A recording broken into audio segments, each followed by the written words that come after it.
एक बार की बात है। जंगल के बीचों बीच बसे एक शांत गांव में एक लिली नाम की शहरी लड़की अपनी डॉक्यूमेंट्री बनाने के लिए आई थी। लिली जब जीन्स शर्ट पहनकर और अपने हाथ में कैमरा लिए गांव में दाखिल हुई तो सारे गांव वाले उसे घूरने लग जाते हैं। लिली गांव के मुखिया के पास जाकर गांव के बारे में पूछताछ करती है। हेलो मुखिया जी, कैसे हैं आप? नमस्ते बेटा। हम बढ़िया हैं, तुम बताओ आप हमारे गांव में किस काम से आई हो? मुखिया जी, मैं इस गांव पे डॉक्यूमेंट्री बनाने के लिए यहाँ आई हूँ। डॉक्यूमेंट्री? ये क्या होता है? मुखिया जी, मैं अपनी डॉक्यूमेंट्री में इस गांव के बारे में बताऊंगी। इस गांव में क्या क्या चीजें हैं, कैसी कैसी जगहें हैं और यहाँ कैसे लोग रहते हैं। अच्छा, तो तुम हमारे गांव पर फिल्म बनाने आई हो? जी मुखिया जी, अगर आपकी इजाजत हो तो क्या मैं इस गांव में कुछ दिनों के लिए रह सकती हूँ? हाँ हाँ, क्यों नहीं, बिल्कुल रह सकती हो। लिली गांव में ही एक छोटे से कमरे में रहने लगती है। वो गांव के ऊपर डॉक्यूमेंट्री बनाने के लिए गांव का भ्रमण करने लगती है। एक दिन लिली जब गांव में घूम रही थी तो उसे दूर की तरफ एक जंगल दिखाई दे रहा था। अरे, ये जंगल कैसा है? मुझे इसके अंदर जाकर देखना चाहिए। लिली जंगल की तरफ जा ही रही होती है कि उसे गांव की एक औरत रोक लेती है। अरे रुक जा रानी, उस जंगल में मत जा। लिली पीछे मुड़कर देखती है और उस औरत के पास चली जाती है। क्यों आंटी जी, मैं उस जंगल में क्यों नहीं जा सकती? अरे तुझे नहीं पता? ये बात तो तुझे गांव में आने से पहले ही पता होनी चाहिए थी। नहीं, मुझे तो नहीं पता, आप ही बता दीजिए। उस जंगल में जाना सख्त मना है। माना जाता है कि वहां दो बहुत ही डरावनी आत्माएं घूमती हैं। आत्माएं? किसकी आत्माएं? वो दोनों आत्माएं एक भूतिया फौजी और एक खौफनाक चुड़ैल की है। बहुत सालों से उनके बीच में एक दुश्मनी चल रही है। भूतिया फौजी और खौफनाक चुड़ैल की लड़ाई? क्यों? उन दोनों की किस बात पर लड़ाई हो रही है? अब मुझे ये सब तो नहीं पता, लेकिन हाँ, हमारे गांव में से एक आदमी उस जंगल में गया था और फिर वो कभी वापस नहीं आया। और रात को भी जंगल से किसी मर्द की बहुत दर्द भरे रोने की डरावनी आवाज आती है। मैं तो इस जंगल के आसपास भी ना भटकती। अच्छा आंटी, मैं अब इस जंगल की ओर नहीं जाऊंगी। लिली उस गांव की औरत से बात करके वापस अपने घर चली जाती है। रात को लिली उस भूतिया फौजी और खौफनाक चुड़ैल के बारे में सोचने की वजह से सो नहीं पाती। लिली के अंदर जिज्ञासा थी कि एक बार वो उस जंगल में जाकर देखे कि आखिर बात क्या है। अगर मैं ऐसे ही सोचती रही तो मुझे नींद नहीं आएगी। मुझे एक बार उस जंगल में जाकर देखना होगा। क्या पता मुझे मेरी डॉक्यूमेंट्री के लिए कोई अच्छी कहानी मिल जाए। लिली अपना कैमरा थामे उस आधी रात को जंगल की ओर निकल पड़ती है। चांदनी रात की वजह से पूर्णिमा की चांदी की रोशनी ने जंगल को एक भयानक चमक से भर दिया था। वो हरे गहरे जंगल में चलती जा रही थी, जहां पेड़ कुछ रहस्यों को फुसफुसाते हुए प्रतीत हो रहे थे। वो जितना आगे चलती गई उतना ही ठंडा और गहरा होता गया। ये ऐसा था मानो जंगल ने ही उसे वापस लौटने की चेतावनी दी हो। लेकिन लिली आसानी से डरने वालों में से नहीं थी।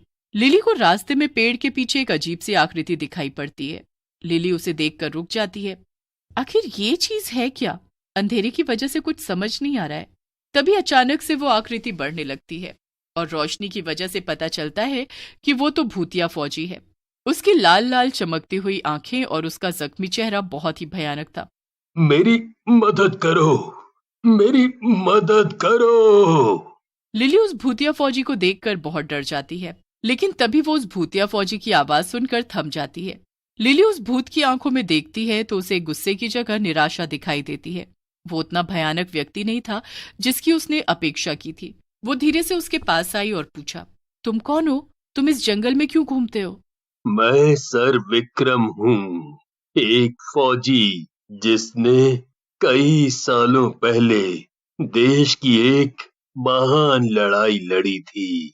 मैं तब से इस जंगल में फंस गया हूँ और शांति पाने में असमर्थ हूँ।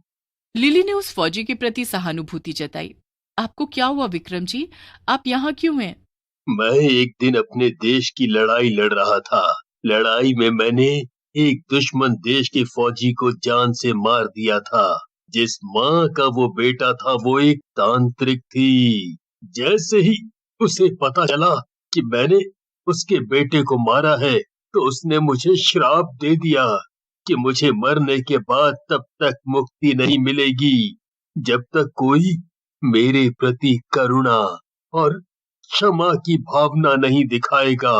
वो तांत्रिक मरने के बाद एक भयानक चुड़ैल बन गई जो इस जंगल पर राज करती है और उसी के श्राप के कारण मैं इस जंगल में भटकता रह।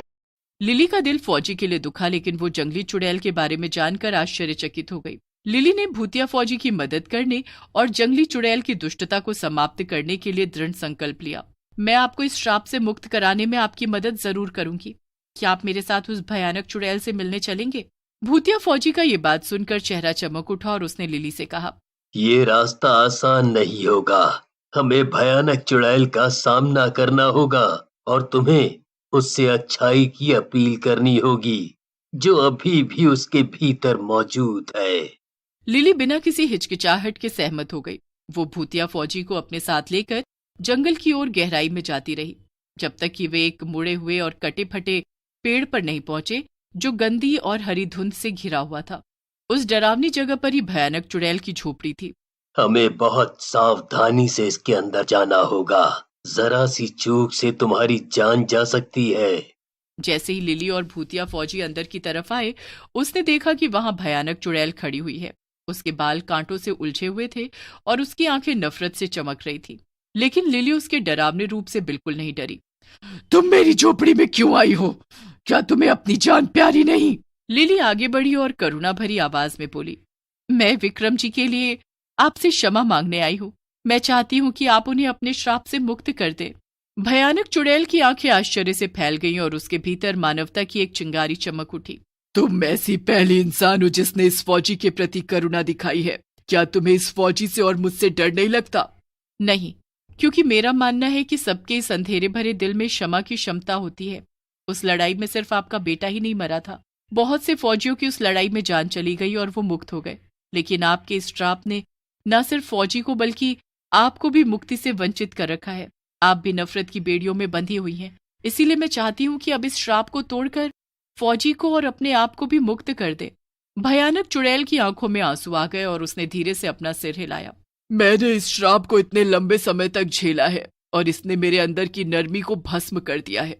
यदि आप मदद करने को तैयार हैं, तो मैं इस श्राप को तोड़ने की पूरी कोशिश करूंगी। इस श्राप को मैं खुद नहीं तोड़ सकती।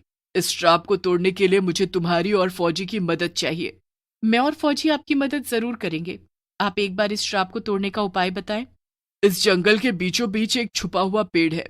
उसे करुणा का हृदय कहा जाता है। उस पेड़ पर एक बहुत ही सुंदर, शक्तिशाली और जादुई रत्न लगा हुआ है। वही रत्न इस श्राप को तोड़ सकता है। मैं और फौजी आपके साथ उस पेड़ को ढूंढने जरूर चलेंगे। लिली, भूतिया फौजी और भयानक चुड़ैल उस पेड़ को ढूंढने निकल पड़ते हैं। उनकी यात्रा खतरनाक थी, लेकिन लिली की बहादुरी, भूतिया फौजी के मार्गदर्शन और जंगली चुड़ैल के नए दृढ़ संकल्प ने उन्हें हर चुनौती पर काबू पाने की हिम्मत दी। आखिरकार वे जंगल के बीचों बीच पहुंच गए, जो बहुत ही सुंदर था। वहीं उन्हें वो करुणा का हृदय वाला पेड़ और उस पर लटका वो जादुई और शक्तिशाली रत्न दिखा, जो अपनी शक्तियों से चमक रहा था। अब बारी आ गई है इस श्राप से मुक्त होने की। भयानक चुड़ैल ने कांपते हाथों से उस रत्न को छुआ और वो हाथ लगते ही टूट गया, जिसके प्रभाव से भूतिया फौजी और भयानक चुड़ैल श्राप से मुक्त हो गए। श्राप से मुक्त होने की वजह से भूतिया फौजी का रूप एक शूरवीर फौजी में बदल गया और भयानक चुड़ैल, जिसके रूप से सब डरते थे, वो एक बहुत सुंदर परी बन गई। मैं आपका बहुत बहुत शुक्रिया करता हूँ। आपने मेरी बहुत बड़ी सहायता की है। हाँ लिली, अगर आप नहीं होती तो शायद हम कभी इस श्राप से मुक्त नहीं होते। आगे भविष्य में आपको जब भी मदद चाहिए हो तो आप मुझे याद करिएगा। मैं आपकी मदद करने जरूर आऊंगी। और तभी फौजी और परी आसमान में गायब हो जाते हैं। लिली वापस गांव की तरफ रवाना हो जाती है और सभी गांव वालों को इकट्ठा करके खुशखबरी देती है। अब से आप सबको कोई भूतिया फौजी या कोई भयानक चुड़ैल तंग नहीं करेगा। वो अब मुक्त हो गए हैं।